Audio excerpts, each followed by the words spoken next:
Imaginatu mende oso baten historia idatzi behar duzula. Baina ez dituzu datuak erabiliko. Daturik ez, hori erronka. Bai, esan edut, ez dago grafikorik, ez dago hildakoen edo lekualdatuen kopuru zehatzik ematen duen txosten ofizialik, ez. Horren ordez, historia hori erraut zilgarriz dotetako kailekin idatzi behar duzu. Ur zikinez ez talitako etxeekin. Eta, gauez mugazea harkatzen duten pertsonen gainean dabiltzan helikopteroekin. Buf, irudi gogorrak dira benetan. Bai, hala da. Eta aitortuko dizut, entzule, normalean historiaz edo giza krisi ezitz ekiten dugunean distantzia hotz bat milatzen dugula beti. Ingenieritzan bezala, gauzak neurtu eta arrazionalizatu nahi ditugu ulergarriak izan daitezen, ezta? Baina gaur mahai gainean daukagon iturrien pila distantzia hori erabat suntsitzen du. Erabat, apurtu egiten du hasieratik. Hori da. Eta gaurko gure misioa, azterketa sakon honditan, zera da, zuri, entzule, bigorra mende hasierako giza tragediarik handienetan eta azaldura politikotan zehar gidatzea. Baina minaren eta estetikaren ikuspegitik. Eta horretarako eskuartean dugun materiala, oso berezia da, J.P. Lindstroth, antropologo eta irakaslearen datu biografikoak eta bere 2008ko Epochal Reckonings, liburuko pasarteak ditugu aztargai. Liburu honek, bere olerkien bitartez, gune garai honetako espiritu harrapatu nahi du, zeitgeist delako hori. Arrazakeria, migrazioak, gerrak, hondamendi naturalak, denak daude hor sartuta. Baina... Bai, esan. Zera esan nahi nuen, olerkien azterketan murgildu aurretik, uste dut ezinbestekoa dela, esparrua argi finkatzea gure entzulearentzat duela. Liburu honek ez du epelkeriarik erakusten. AEB-ko mugako politikak aipatzen ditu, Donald Trumpen zein Barack Obamaren administrazioen inguruko irudi oso gogorrak ematen ditu, Black Lives Matter mugimendua... Mai, oso gai polarizatuak dira gaur egun. Zehazki. Eta guk gaurko saio honetan ez dugu inolako jarrerarik hartzeko ezkerreko zein eskuineko ikuspegien aurrean. Gure zeregina ez da egilarekin ados egotea edo bere ideiak defendatzea. Ez horixe. Gure lana hemen behatzea da. Hori da, gure helburu bakarra da Lindstrothek bere poematen jaso duen narrazio hori zehatz-mehatz eta modu inpartzialean zuri helaraztea. Zuk zeuk ikusi eta epaitu dezazun zer nolako ispilua jartzen dion mende honi jatorrizko ituriak. Aretu dezagun hau, az gaitezen. Nola arraio iristen da Oxforden doktoratutako antropologo bat datu akademikoak alde batera utzi eta halako poesia liburu bat idaztera? Hori da gakoetako bat Lindstroth unertzeko. Bera ez da urrutitik begiratzen duen teorialari bat, liburutegi batean eskutatuta dagoena. Etorkinen komunitateak gertutik ikertu ditu urtetan zehar. Leku askotan gainera ez da. Bai, Floridan kubatarrekin, Haitiarrekin eta Guatemalarrekin lan egin du, eta Brasilko Manausen amerindiarrekin. Antropologo baten oinarrizko lana behatzea eta dokumentatzea da, ezta? Claro, kuaderno hartu eta oharrak idatzi. Hori da, baina momentu batean Lindstroth ohartzen da analisi akademiko hotzek estatistika horiek guztiek ez dutela lortzen sufrimenduaren benetako dimensioa jarrapatzea. Datu base batek ezin du azaldu izua, ez gizakien mina benetan irudikatu. Zientzialari batek laborategiko txostena idatzi beharrean margolan bat egitea erabakitzen duenaren parekoa da benetan. Bai, adibide polita da hori. Baina ez da kapritxo bategatik, baizik eta laborategiko txostenak ez zuelako lortu gaixoa salbatzea. Datu estatistikoek gure garun logikoa elikatzen dute, bai, baina azkenean tuperra bezala izten gera, emozionaliki. Ez digu eragiten. Poesiak aldiz, gure defentsa logiko horiek saiesten ditu. Eta egileak berak liburuaren sarreran egiten duen metafora joe, horrek erabat harrapatu nau. Bere lana Michelangeloren eskulturakin alderatzen du. Bai, Prioni edo presoak izeneko eskultura sorta horrekin hain zozen ere, edo esklabaoak bezala ere ezagutzen direnak. Michelangelok Julio Bigaren aita santuaren hilobirako hasi zituen eskultura horiek, baina amaitu gabe utzi zituen Florentziako Akademian ikus daitezke gaur egun. Eta nolakoak dira, zeren ez dira David bezen ezagunak? Ez dira eskultura perfekto eta leunduak, marmoletik erdi ateratako irudiak dira. Badirudi harriaren barruan harrapatuta daudela, bloke astun horretatik askatzeko borroka maigabe batean. Lindstrothek metafora hori hartzen du bere poesiari forma emateko. Berentzat, bere hitzak ere harritik ateratzen ari den testu azaleratu bat dira. Gu guztio garai honen, gure epoka honen preso garela adirazteko modu bat da. Mendearen harri pisutsu horren barruan harrapatuta daudela. Baina hemen zoragarria dena zera da. Liburua bera asmo osoz, osatu gabea dela. Bai, ez baitu asmorik dena azaltzeko. Hori da, ez dutzulako mendi baten tragedia guztia hitzetan guztiz itxi. Denborak apurtutako Venus Milokoaren imperfekzioa aipatzen du egileak. Zera, imperfekzio horrek berak ematen diola benetakosuna irudikatu nahi duen oinazeari. Erabat ados. Ez du gertakariak modu kronologiko edo entziklopediko batean jaso nahi, sentsazio hori bilatzen du, harrapatuta egotearen sentsazio itogarri hori. Eta zentzu metaforiko horretan, garai batean preso egotearen ideiatik, oso modu naturalean pasatzen da finez izeneko atalean, zentzu literalera. Fisikoki harrapatuta daudenengana. Bai, muga bat zeharkatu nahi duten eta aske izan nahi duten pertsonen errealitatera pasatzen da. Migrazioleak eta mugak. Liburuan mundu osoko errefugiatuen minari ahotsa ematen dio egilak. Mugek sortzen duten presondegi erraldoi hori. Az gaitezen Aebe eta Mexikoko mugan kokatutako poemekin. The Crossing eta El Nortea izenekoekin. Hor, gauez basamortua zeharkatzen ari diren pertsonak agertzen dira. Irudiak oso ilunak dira. Baina irudi lazgarriena niretzat zerutik datorrenara. Mugako patruilen helikopteroak. Bai, helikoptero horien foko argizuak arrano izugarri mekaniko eta zoro baten begi gisa irudikatzen ditu. Pertsonak eskutatzen saiatzen ari dira lurrean, teknologia militarizatu horren aurrean izututa. Baina muga hori pasata ere atzilotze zentroen errealitatea deskribatzen du. Eko purun grito moderno lerkiak esaterako. Olerki hori. Zentro horietako eszena bat marrazten du, amagabe guraso gabe utzitako haur txikien oihu etengabea entzuten da mama oihuka burokraziaren hormen artean. Baina badago hor zehetasun bat, olerkian agertzen dena estatistika guztiak baino indartsuagoa dena nire ustez. Donald ajatearen panpina mastekatua. Mai, ajatearena oso simbolikoa da. Umebakek antzietateren eraginez bere pelutxezko Donald ajatearen begiak mastekatu ditu. Ajateren jantzi urdin perfektu hori dago alde batetik, mendebaldeko ametsesko haurtzaroaren simboloa, eta bestetik umearen ikarak aterarazi dion kotoi zuri eta zikina panpinaren barrutik irteten. Haurtzaroaren berearen zuntxipena da irudi hori, ezin hobeto irudikatua. Baina muga honetatik kanpo ere krisi global berdina deskribatzen du, ezta? Geografia aldatzen da, baina eredua ez. Hori da liburuaren beste puntu inbartzulak. Eredua errepikatu egiten da mundu osoan zehar. Siriako gerra zibileko errefugiatuak aipatzen dituinean, ere, Arab poeman itsaso zakarrean erakusten ditu jendeak. Edo Myanmarko lehengo Birmaniako, militarengandik iesi doazen Rohiniak. Bangladesera iristen direnak, ezta? Bai, Across the River Naf poeman deskribatzen du nola iristen diren Bangladesera genozidio batetik iesi. Eta hemen zehetasun kultural oso zehatz bat erabiltzen du Lindstroth. Atzean utzi behar izaten duten Tanaka pasta horia. Azalduko diozu entzulei zer den zehazki Tanaka hori. Zen ni neu ere harrituta geratu nintzen irakurtzean. Azalez egindako pasta kosmetiko bat da, hori kolorekoa, Myanmarren mendetan zehar erabili izan dena aurpegia apaintzeko. Beren identitatearen eta egunerokotasunaren simbolo garbia da. Ibaietan barrena iesi doazenean, Tanaka hori atzean ustea ez da soilik makilaia galtzea, beren nortasunaren zati bat atzean ustea da. Gauza bera erakusten du Marrokoko Melilako esietan gertatzen denarekin. Bai, Afrikar migratzaileak arrezietan. Bai, laban arreziak gainditzen saiatzen direnean, hegaztien antzera irudikatzen ditu. Indargabi, ezi horietan zintzilik. Izenik gabeko pertsonak birokraziaren aurrean. Baina horrek guztiak, olerki hauek irakurtzean, nire buruan galdera oso argi bat, galdera provokatzaile bat piztu du. Nola lortzen du olerkari batek pertsona hauen duintasuna mantentzea sufrimendu muturrekoen erdian? Zeren aragi zaurgarria besterik ez direla dirudi. Baina erantzuna Brasilko barne migratzailea Melindarrei buruzko Manaus poeman aurkitu dudala uste dut. Hori irakurri zenuenean, zer sentitzen zuen?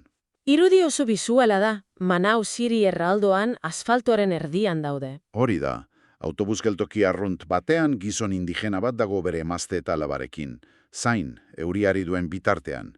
Asfaltuaren erdian gizona margotatuta dago, eta luma urdinezko koroa ikusgarri bat darama hiriko jendearen begirada arrotzen aurrean. Baina gizon hori, bere barnean, txingurri balen dantza rituala, tokandeira delakoa, gogoratzen ari da. Bai, tokandeira ritual, Sateremaue herriko iniziazio zerritu bat da, eta munduko gogorrenetakoat.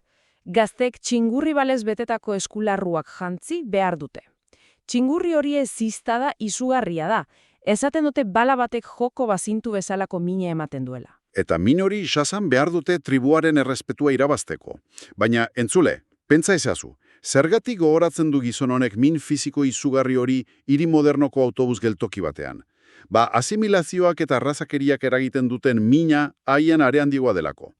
Min fisiko hori jasateko gaia izan bazen, hiriaren epaiketa izila ere jasan dezake. Ez alda hori identitateari eusteko eta erresistentzia erakusteko modu indartsuena. Zalantzarik gabe, nortasuna da geratzen zaien babes bakarra. Baina batzutan jendeak ez du ihes egin behar muga bat zeharkatzeko. Ez da basamorririk edo ibairik pasatu behar. Batzutan jendeak etxean bertan gera daiteke harrapatuta. Zure etxean, zure teilatuan. Eta horrela pasatzen gara liburuen hurrengo atalera, hondamendi naturalen eta estatuaren porrotaren esparrura. Natura eta politikoz izeneko atala, ezta? Katrina hurakanarekin gertatu zela New Orleansen, esaterako. Linstrozek sekulako kontraste kultural eta bisuala eraikitzen du hor. Alde batetik, hasieran New Orleanseko espiritu festazalia erakusten du.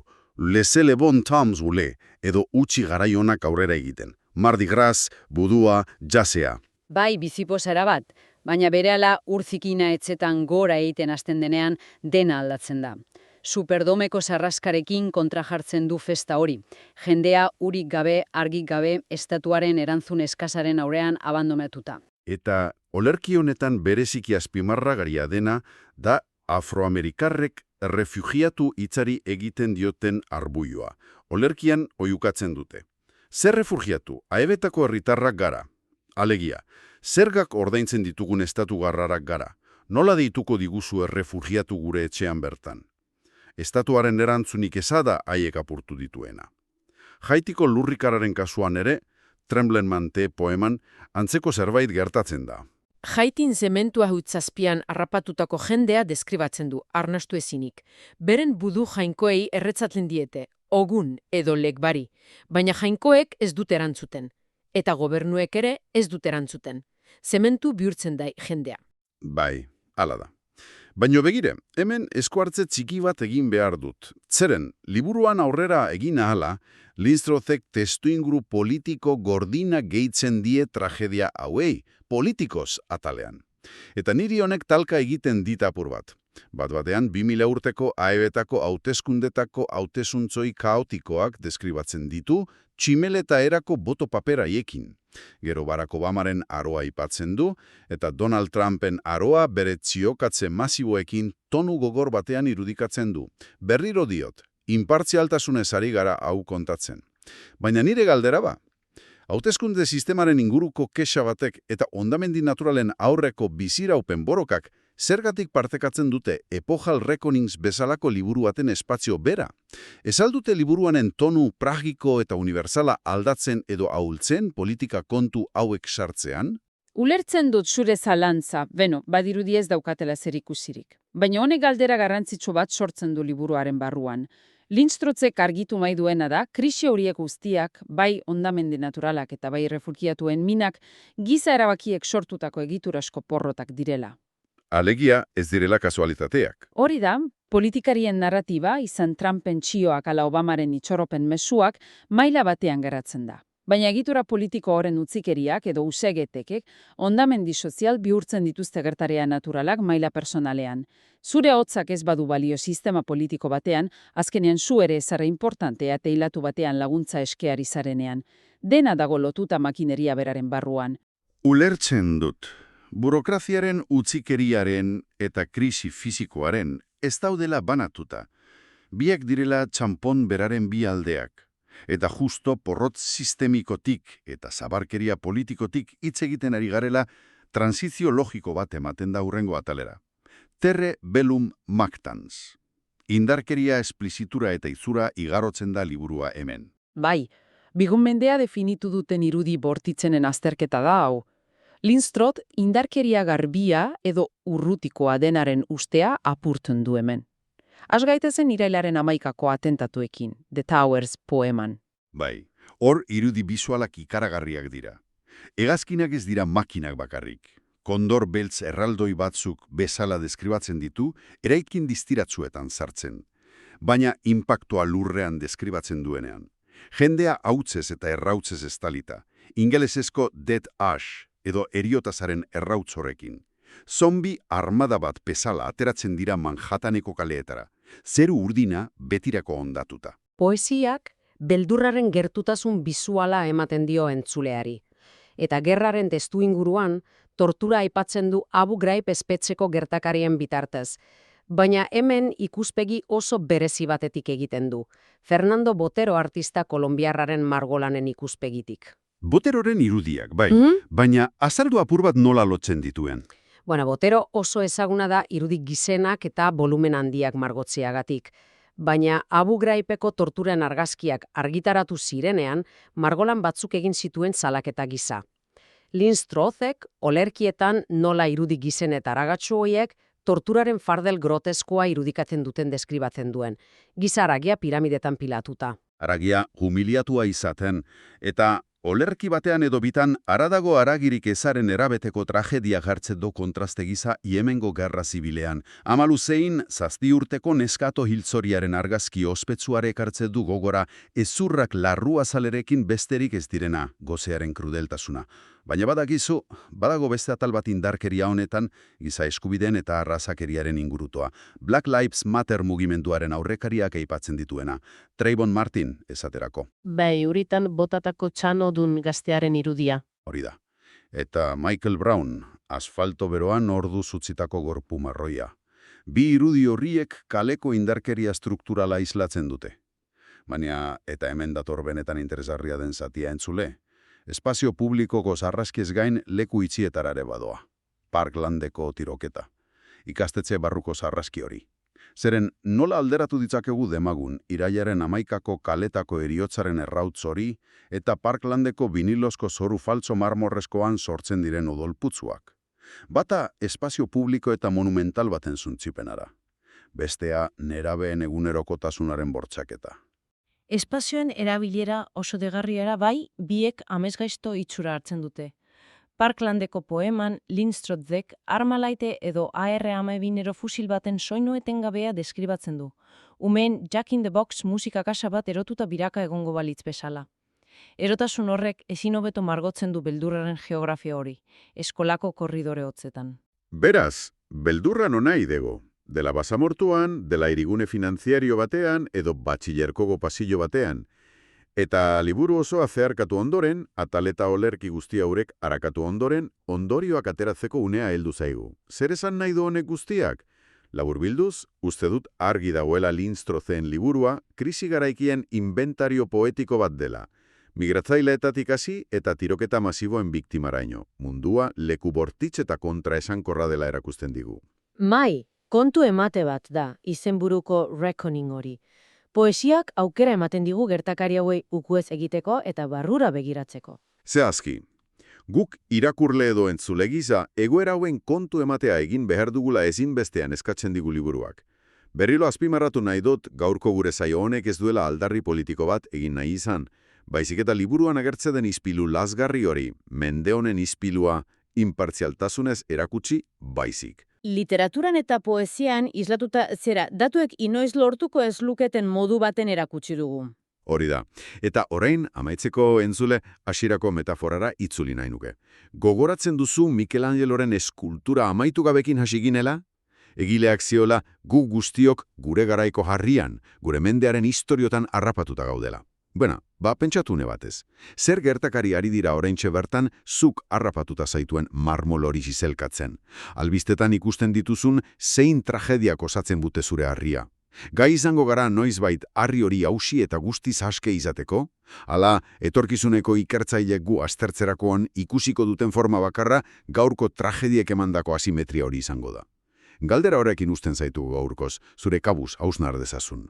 Eskerrik asko gurekin batera azterketa sakon honetan murgiltzea batik. Eskerrik asko denoi eta hurrengora arte.